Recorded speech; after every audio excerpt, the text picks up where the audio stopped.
today we are joined by the iconic Paul Revelia, the head coach of prophysique.com and also a pro natural bodybuilder. And for the viewers who may not know who you are, Paul, could you just give a brief description of who you are and what you do? Well, the easiest way to describe it is somebody who was obsessed with fitness at an early age.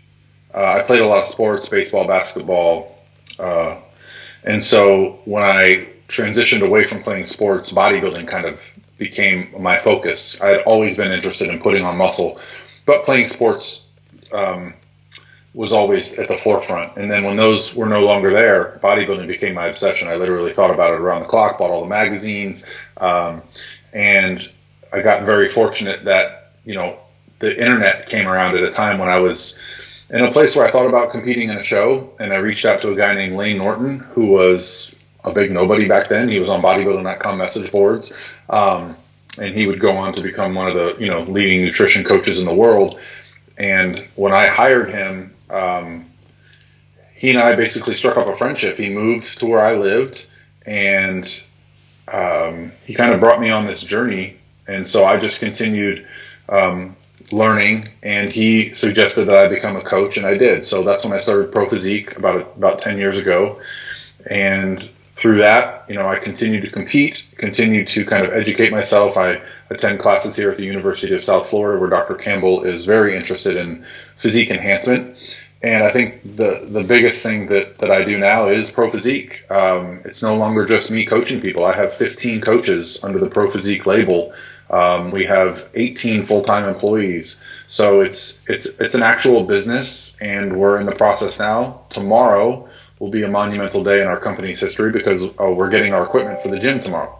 So there's lots of little things going on right now. We ran our first transformation challenge this year, which I modeled kind of after the bodybuilding.com transformation challenge from the early 2010 era, when they were giving away like $250,000 to one winner. I mean, it was crazy. So I've always wanted to do something like that. So yeah, I'm a coach, I'm a competitor, a business owner, and I'm always just trying to do a little bit better, do a little bit more, and just keep moving forward. Fantastic. Thank you very much for that, Paul.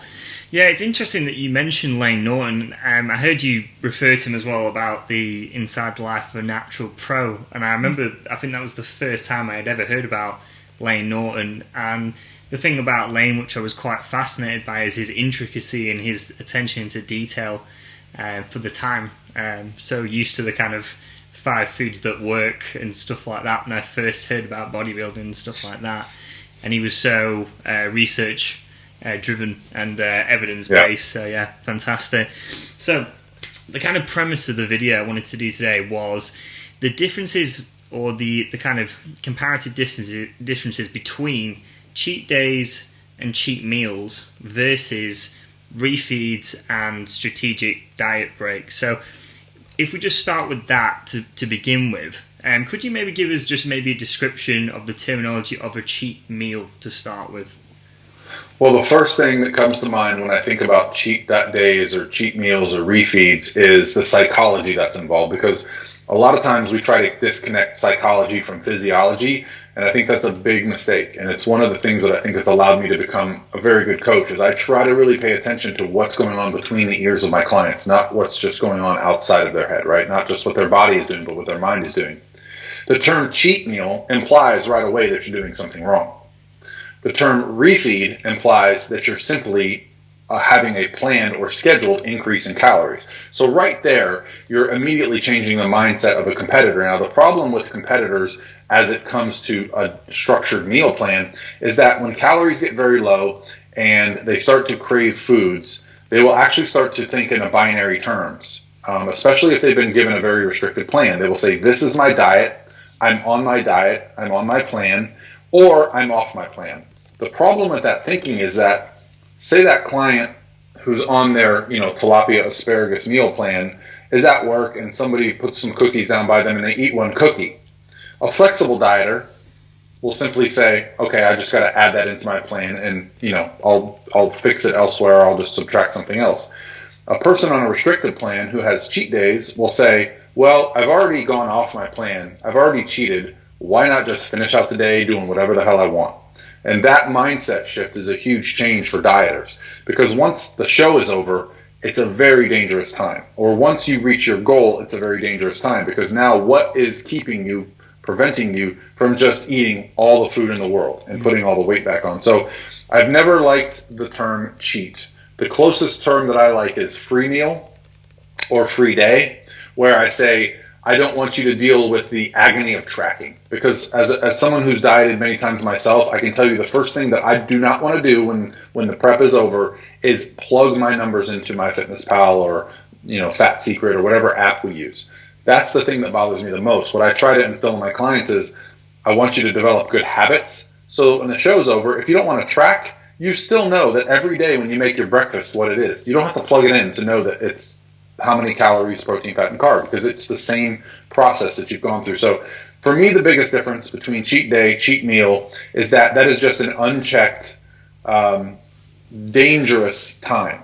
Telling someone like, hey, eat all you can eat in 2 hours, you're actually encouraging binge behavior, and it's very irresponsible. So it just matters how you frame it, really. 100%, yeah. Thank you for that, Paul. Yes, the biggest difference, even just the word itself and the terminology itself, creates such a different meaning, doesn't it? That you can just go away, eat as much as you want. And could you maybe give some knowledge on, in terms of a competitive diet, of why that can be a very dangerous thing? Just saying that you can eat whatever you want and how much you want on this cheat day. Yeah, well, I mean, you can undo a week or several weeks worth of work with one day. I mean, people are under the impression that you can't put on body fat very quickly, but the thing about someone who's very lean is that their bodies are basically fat storage machines at that point. So you have a suppressed metabolism, you have overactive, ability to store fat rapidly, and your hunger signals are a mess. So food that should make you full will not make you full, because there is no leptin. There is no, there's not enough leptin because you have no fat cells producing it, right? So there is no satiety. Your hunger signals from ghrelin are off. So you're out of tune with what your body actually needs, but your body is desperate to put weight back on quickly. So a full unchecked cheat day of, say, 5 to 10,000 calories can undo literally weeks worth of work. So I think it's important to have a structure there. And if you want to have a free day or a free meal, understand that you still need to be kind of aware of what's going on. And it all depends, of course, on the individual and where they're at in relation to their goal. The closer someone gets to stage, I wouldn't even have to tell my clients not to go off their plan, because they want to follow it to the T, because, they're trying to win. So it just depends. I mean, sometimes I even have to fight clients to have a free meal or a free day or a refeed, So just depends on the mindset of the person. And like I said, I'll say this all the time, but it's the psychology that matters so much when it comes to how you set up a refeed or a diet break. Fantastic. Thank you for that, Paul. Yeah, so in terms of when you were saying then, I've heard this on a lot of other interviews as well, where when people are pushing the very low levels of leanness and it's getting very close to the competition time, and there is almost, I don't know if you would say, like maybe like a phobia response of not wanting to maybe have a refeed in case that would potentially jeopardize losing more weight. Have you found personally with your own clients, when you've introduced maybe 1 or 2 refeeds a week, it's actually promoted more fat loss? Yeah, I mean, you got to think, the mind of a competitor typically is they want to do as much work and suffer as much to get to their goal, right?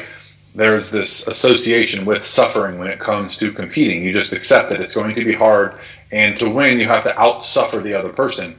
But that's not the case. You can also outsmart the other person, right? So, luckily my first coach was Lane, who did provide refeeds the entire process. So I got to see exactly how that happened, how towards the end of prep, I would actually drop weight after refeeds. And so this is something that Lane and I, would implement more frequently the leaner I got.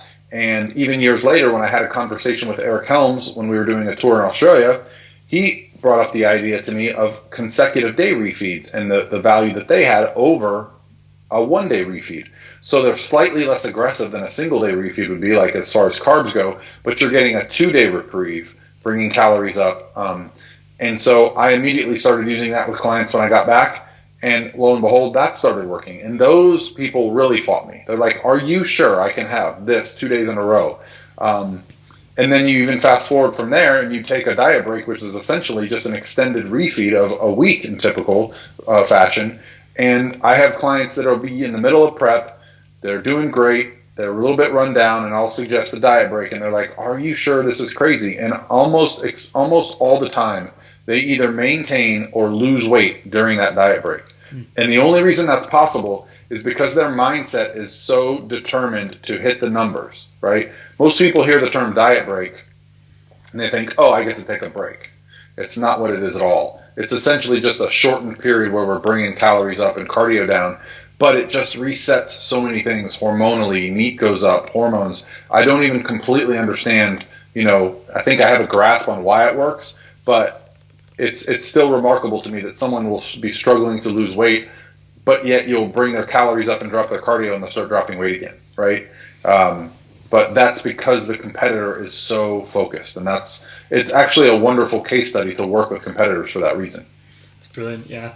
It does almost seem so counterintuitive that you would think eating more food would literally completely offset the whole fat loss phase, but it's kind of almost the opposite. And it's definitely something I had like a mini cut. I say mini cut compared to a competitor, it was a mini cut. I did a dieting phase between January to March, like the end of March, and I had this kind of rule of myself that if I did feel the effects of the diet and if I wanted a diet break for a week, I just had it. Or even just in some cases had a refeed just for that one day. And it was insane how almost quicker I found I lost more weight a lot more quicker. And also I was so much more happier. The fact of trying to diet for 3 months straight just seems so overwhelming. And I think a lot of people think they have to do that, but you can actually potentially do once, twice a week refeeds and potentially even a diet break. So yeah, I did actually want to talk about, you touched a little bit on with Derek Helms, this kind of adjacent refeed where you have back-to-back days. Could you maybe talk a little bit more about that as well? Well, the discussion I had with Eric was around the actual benefit of a refeed. A one-day refeed where you bring the carbohydrates up, the real only benefit to that is glycogen replenishment, right? So you're bumping up carbohydrates, you're restoring some glycogen, but you're not getting a benefit to the hormonal processes, because in a 24-hour period, your body's not going, oh, hey, things are back to normal, we're eating again. But it appears over a 2-day period that you do get some hormonal benefits.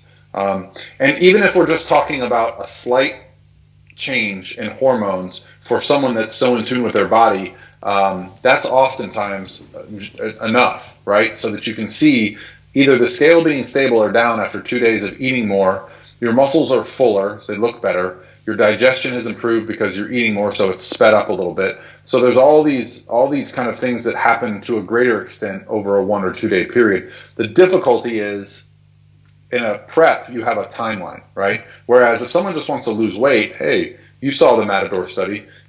They took people, are you familiar with the Matador study? I've heard of it, but yeah, if you want to explain I'll give you a brief rundown, really easy. So they took 2 groups of people. One group of people dieted for 16 weeks straight, right? No refeeds, no diet breaks. The other group dieted for 16 weeks total, but they did 2 weeks in a deficit, 2 weeks at maintenance.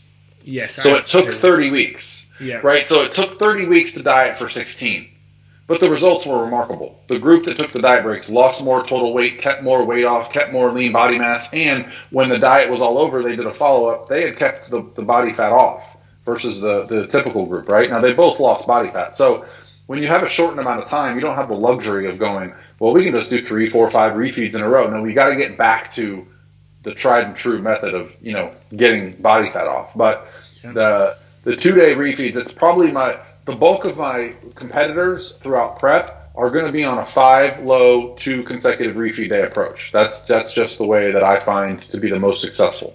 That's cool. Yeah. I actually recall that. I noticed with yourself, Eric Helms, and Lane Norton, Alan Aragon, you're very good at referencing like the actual authors of the studies. I kind of remember the actual theme of the study. So I remember Lane Norton doing a video on that about the 2-week cycle, 2 weeks on, 2 weeks off. And it's quite interesting, to be honest, because For a long period of time, I always felt with like the kind of 1 day refeed, I looked really flat. I didn't really feel fantastic. I was still relatively quite hungry, and it's quite interesting that study came out and it kind of shed more light on what else we can do. So yeah, you mentioned about the kind of 5-2 diet. So it's kind of, you had mentioned that was a more effective for not just, kind of restoring glycogen, but also the hormonal aspect of it, which kind of brings me attention to, once you have finished your diet, or in the case of maybe pre-contest bodybuilding and after you finished it, in terms of getting back to normal and, getting back to that person to, not necessarily like just to a healthy body fat, but hormonally getting back them up to scratch, how long would you say after a pre-contest diet they would have to do that for? It's actually pretty clear based on the case studies that I've seen, and even with myself, my experiences through dieting down and coming out of shows, and with my clients, it's about as long as you were dieting. So if you spent 6 months dieting down to a show, it's going to take your body about 6 months to get back to baseline, back to where you were. And if you think about it, our bodies, our brains are they're very well designed. I mean, obviously we function at a very high level. So I think there's a certain, it makes sense. I don't know all the mechanisms. I don't know why. I don't know why you can put on body fat very quickly, but your metabolism doesn't come back quickly. Why your hormones don't come back quickly, which is all the more reason for, controlling as many variables as you can coming out of a show, again, because of the psychology of it. I think there does need to be a plan for how to handle that post-show period. But yeah, I mean, the landmark study that I always discuss is the Chris Foz, Lindsey Rossum, Jeremy Lenicky study out of University of Oklahoma. They actually tracked Chris Foz, who was Lane's client, and it's all available online. You can look it up. It's very cool. They literally tracked him from the beginning of prep to the day of the show to a 6-month follow-up, and you can literally watch the hormones go down, come back up, go up, and come back down. Lean body mass was very steady. He kept all his muscle. He's obviously a top natural bodybuilder, so it's cool to see. That's amazing, yeah. So that literally the entire journey, really, of someone contest prepping and after it. In terms of that, then as well, if we maybe touch on that a little bit, the actual post-show effects. A lot of people talk about this post-show rebound and stuff like this, and I think Lane Norton and yourself in a lot of your videos, you said it. A lot of people don't have necessarily a weight loss problem. It's actually a weight regaining problem. So in terms of potential reversing out of that, do you do a lot of reverse dieting yourself, or is that something you not really focused on, or how would you approach that? Do you mean me personally or with clients? I would say both, yourself and your clients. So I address myself a little bit differently because I'll be honest, I don't get too hung up on body composition. The thing that I want to do post-show is usually go have some drinks, because I cut out alcohol for the bulk of the prep. So I don't get caught up in trying to stay lean. Even in my heaviest, you would see me and think I'm pretty lean, right? Even when I'm 200, 235 pounds, no one would look at me and say, oh, he's out of shape.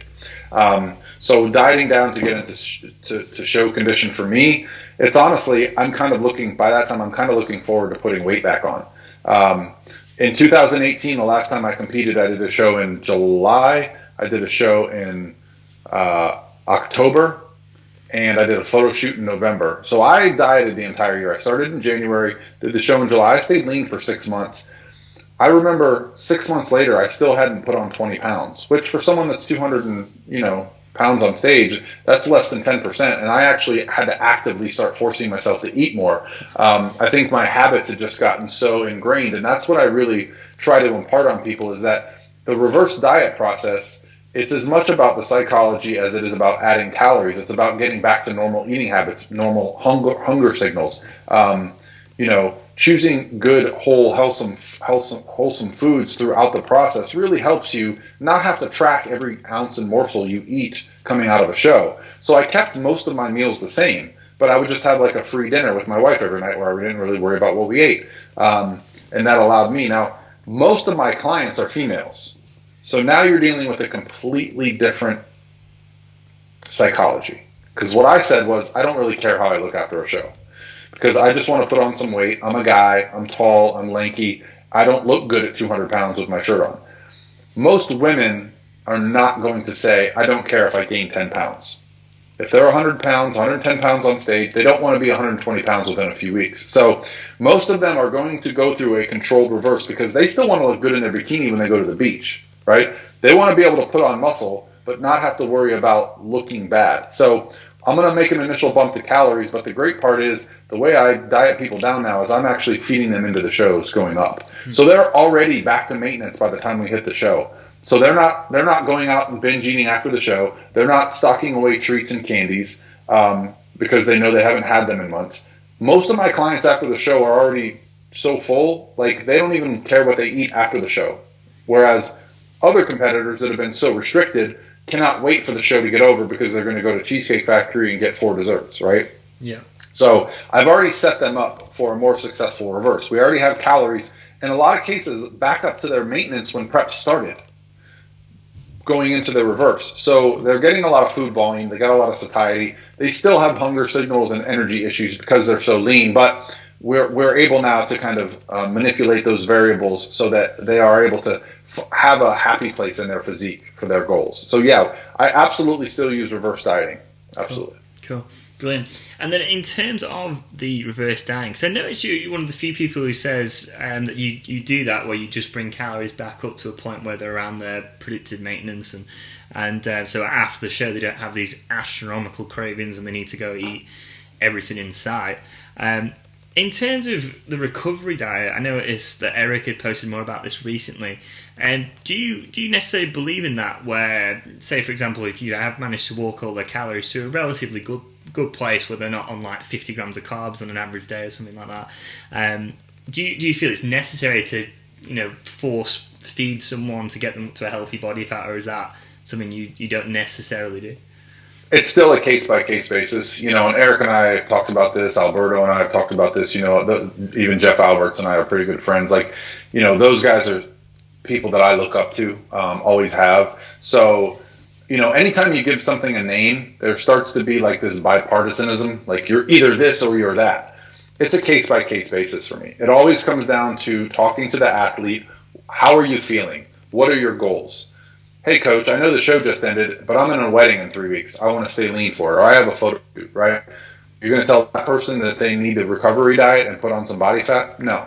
And likewise, I think if you talk to those guys, it's going to come down to, yes, remember, they deal with mostly male natural bodybuilders that don't compete with a lot of frequency. I think for a male, it's probably important to get your calories back up a little bit quicker, get hormones in a better place kind of quicker if you want to build muscle. Because otherwise you're going to be stuck with a disabled hormone profile. It's not going to allow you to kind of train optimally. You're going to be in a place where it's not as ideal. So it really always comes down to a case-by-case basis. Whether you want to call it the recovery diet or the reverse diet, whatever it is, it's simply having a plan in place that is the best fit for that individual. Fantastic, yeah. That's great, Paul. So in terms of that as well, in terms of reversing, if you were to go around that approach, someone says, I want to stay relatively lean after my show, and you have managed to walk the calories up pre-show or just before, it's got to the end of the competition now, they've done very well, and they say they want to try and maintain somewhat of what they have to a certain degree, but walk calories up. How much per week or every couple of weeks would you walk calories up? How much by? Yeah, so it's typically between 50 and 100 calories. While also bringing down cardio. So what I like to do is get cardio down kind of right away to 30 minutes or less, a couple times a week. And I like to add calories based on their ratios. So if we're talking about someone that's pretty low fat, I might bump up their fats each for the first couple weeks and then start bringing up their carbs.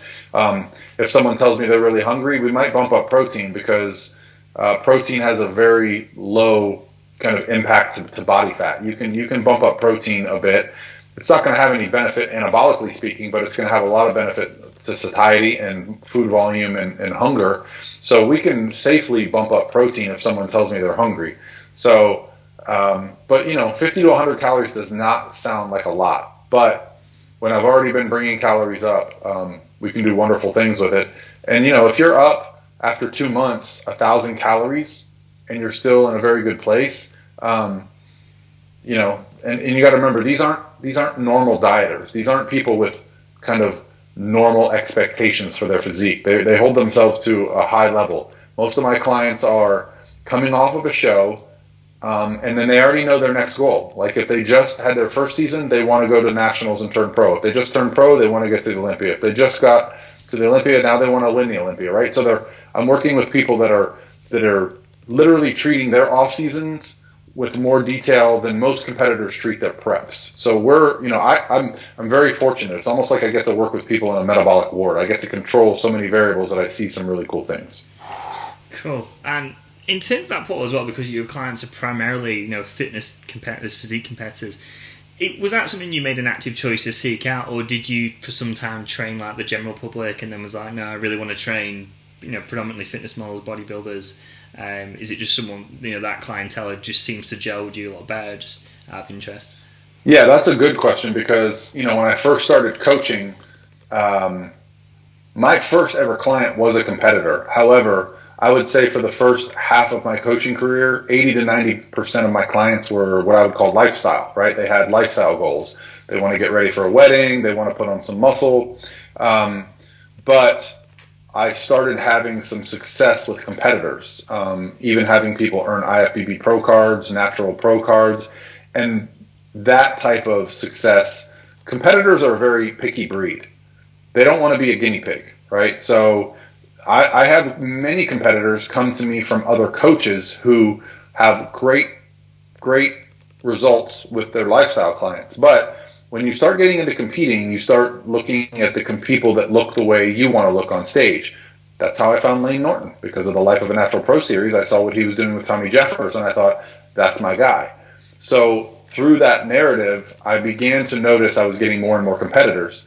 Well, when I started going to the competitions, now I'm at the shows with my clients. People at the shows are reaching out to me after. And I'll say this about competitors. They are the best salespeople, because if you're good to them, they're going to tell their friends.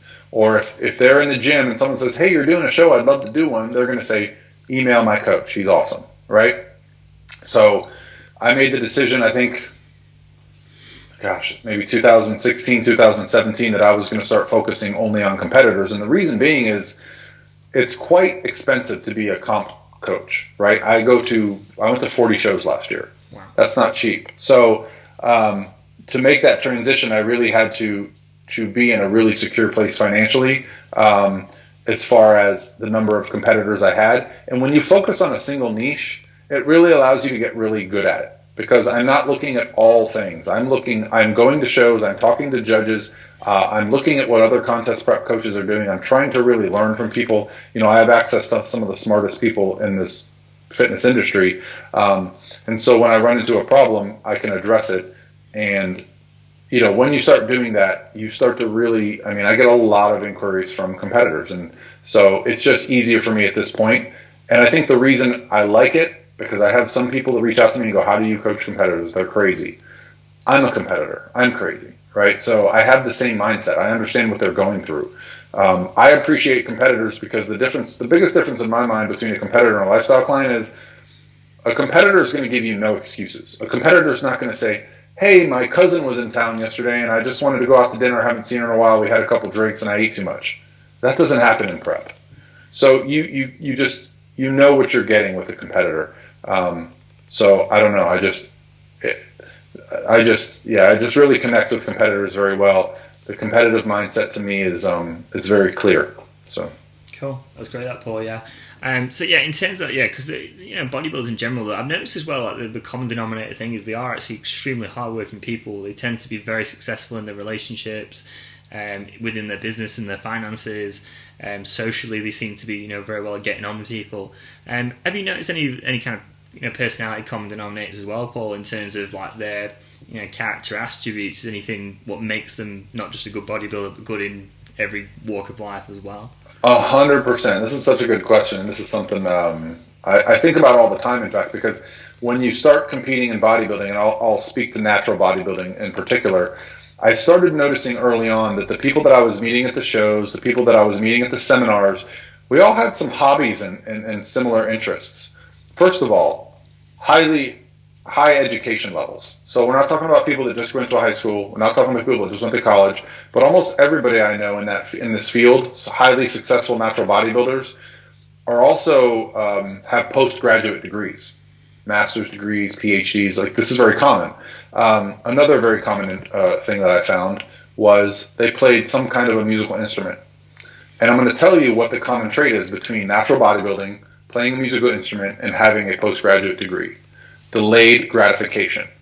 You cannot do those things quickly. They take years to get better at. Nobody got great at bodybuilding in 6 months. Nobody got great at guitar in 6 months. And nobody got a PhD in 6 months, right? These are people that are willing to take a goal and place it out there 5 years away and start chipping away at it. And so I think whatever, I'm not a psychologist, but whatever it is that allows people to be really patient and just put in the work for years to attain a goal. You talk about somebody like Brian Whitaker, PhD. Talk about somebody like Doug Miller, owns one of the biggest supplement companies in the world, Lane Norton. And the thing about natural bodybuilding is a lot of them nobody's ever heard of. You know why? Because they don't care to be famous. They don't care to be well known. But when you're around that group of people, it's a very impressive group. It really is, yeah, and it's very inspiring to watch, really, to be honest. And definitely noticed you mentioned about a musical instrument, and I thought it was because I had actually studied music prior to learning about nutrition and exercise science and stuff like this. And I'm sure, if I remember rightly, I'm sure it was Alan Aragon, so he played drums, and then Eric Helms, if I remember correctly, sung, or maybe, I'm not sure. He was actually a rapper and a battle dancer. Wow, that is pretty cool. And yeah, he can dance, man. Let me tell you. So yeah. I have seen his posing online, and I was like, "Oh my god!" Not only is he, he was like a hip hop dancer. Yeah. Wow. Great. Yeah, it's pretty cool. Yeah.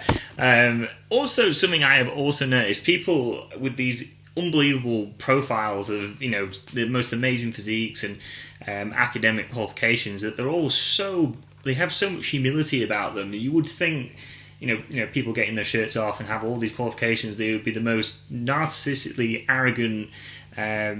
People on the face of the earth, and it's quite the opposite. They're actually some very empathic and very quite grounded people, really. And actually, it's interesting. I've noticed a lot on Lane Norton's videos. He'll often say, when I did my PhD, it actually humbled me to know that I realised how much I actually don't know.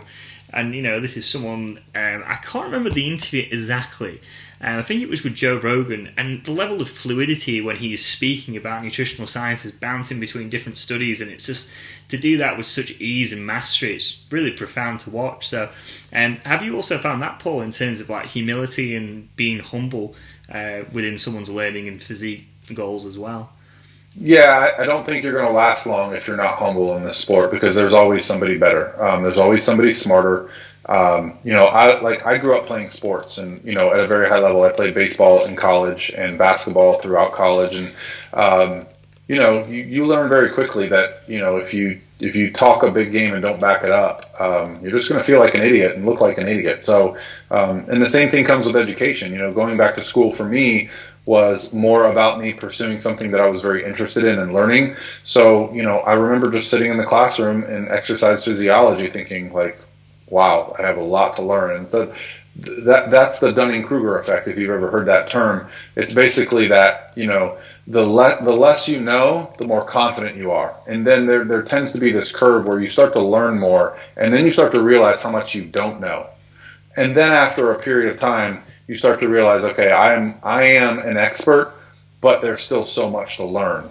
I will say that, being humble and being nice is definitely something that I've noticed about, again, the sport of natural bodybuilding. And I think to a degree I'm starting to see that translate into the NPC and the IFBB, because, when you're around people like Flex Lewis, who is one of the genuinely nicest people you ever meet, and Jay Cutler, you see okay, you can be the baddest man on the planet in your given sport and still be a nice guy. People remember how you make them feel, so that's something that I still remember about when I met Jay Cutler, and, I thought, wow, here's this guy who's about to be Mr. Olympia, and he's just the nicest, asking questions about me.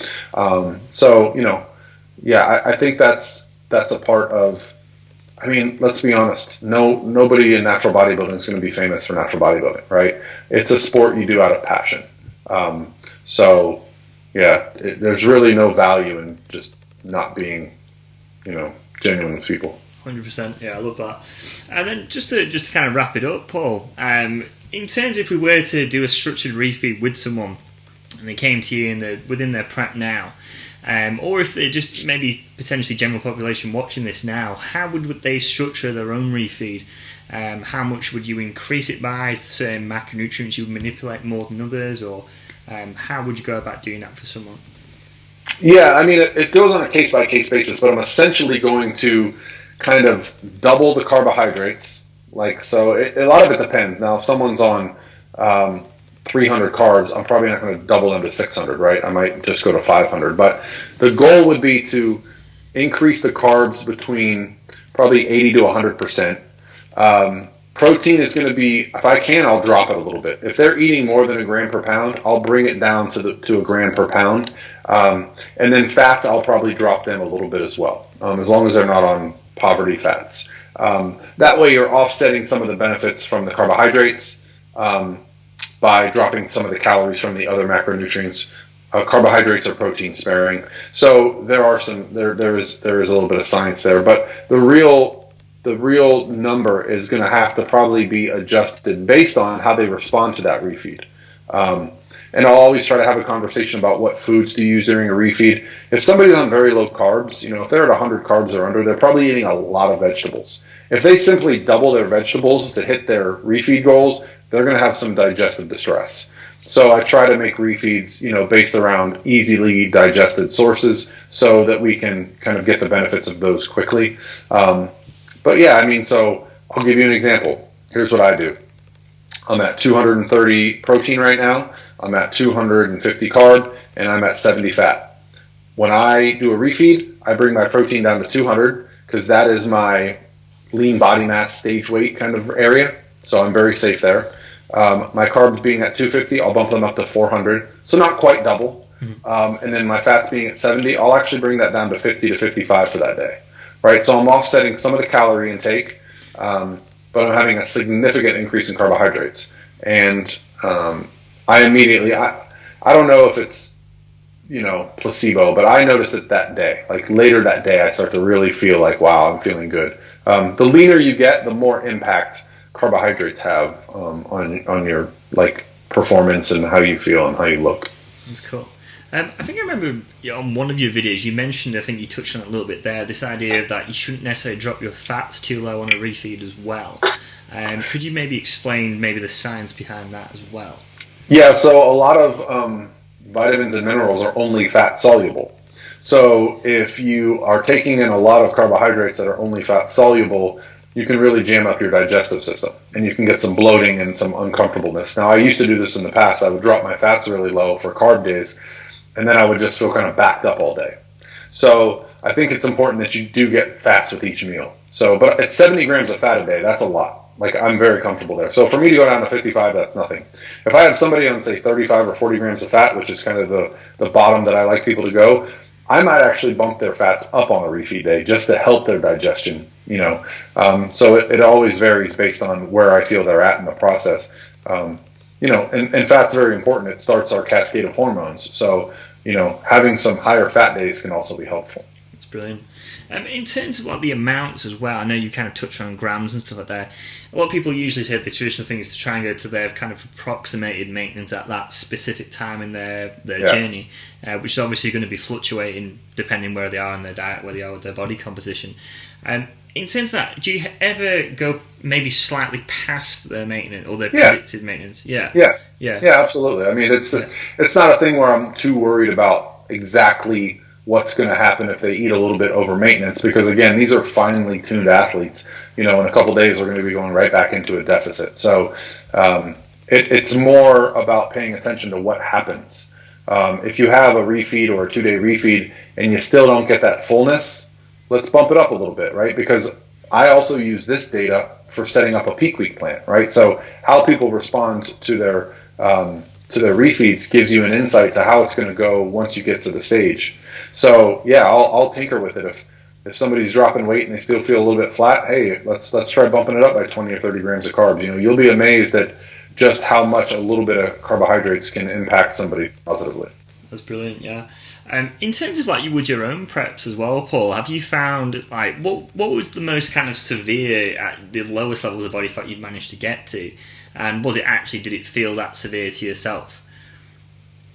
Yeah, I mean, last year I got striated glutes in 2018. 2012 was probably the leanest I ever got, but that's when I was prepping for my natural pro debut, and I just went through walls, man. I did not care. I didn't have kids then.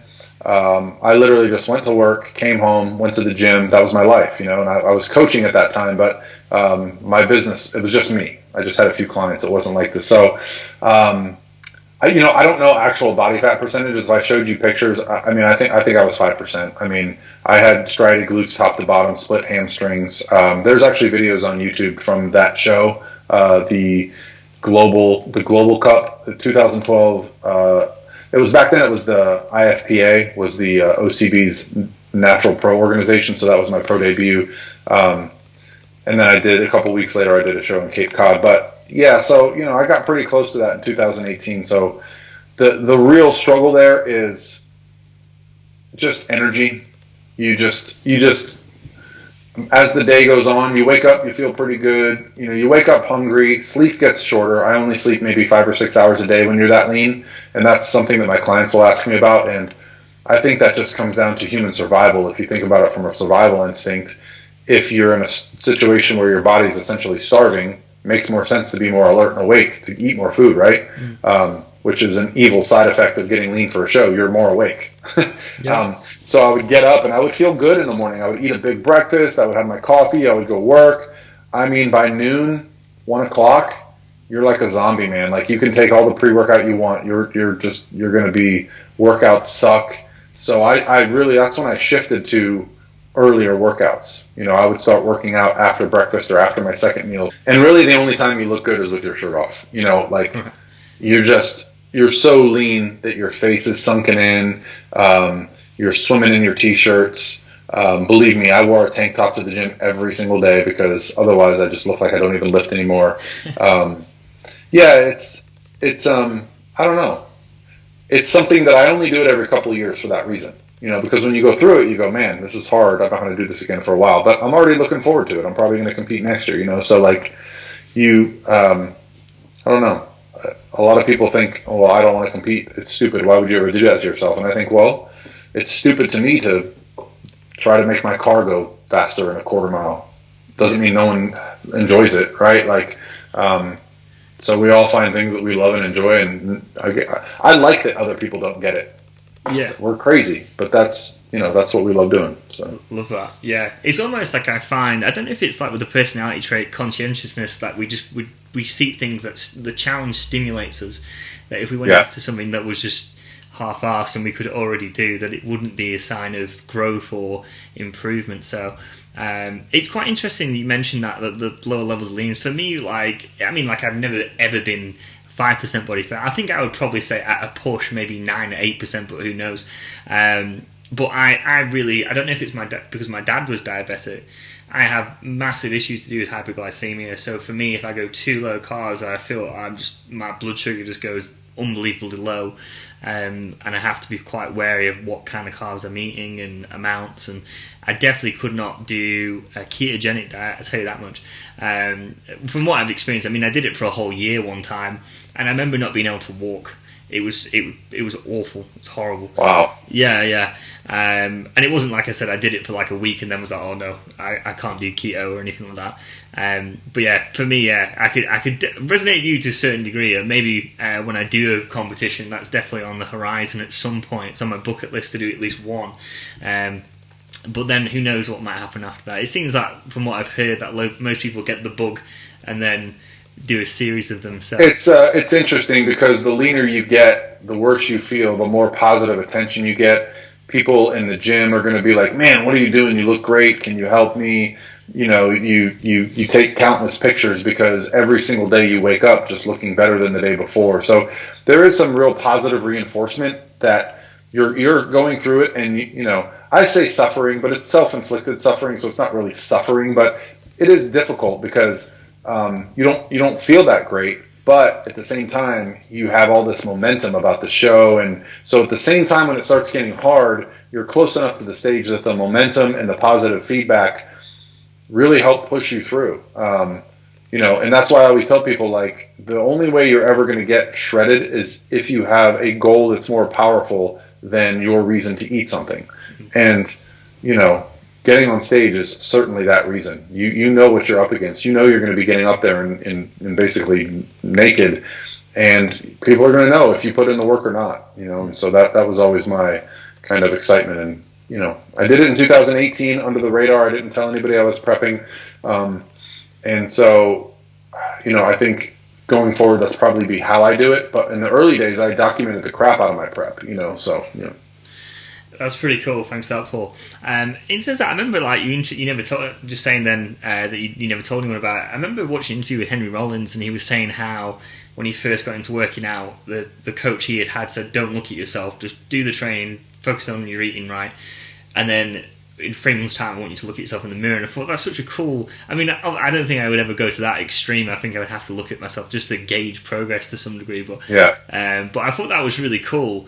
That it's almost delaying gratification, and you can see this humongous difference on your body. So, just to wrap it up, Paul, I know we've come to a close now, and I do thank you so much for your time. I really, really enjoyed this interview. I feel like I've learned a lot. And is there anything that you'd like to maybe give the viewers in terms of any quotes or any life lessons that you've learned from bodybuilding, and what has it actually taught you as a person moving forward from doing bodybuilding? Yeah, the biggest lesson that I learned from bodybuilding, and this is what people, when people say to me, like, bodybuilding is a waste of time, you shouldn't do it.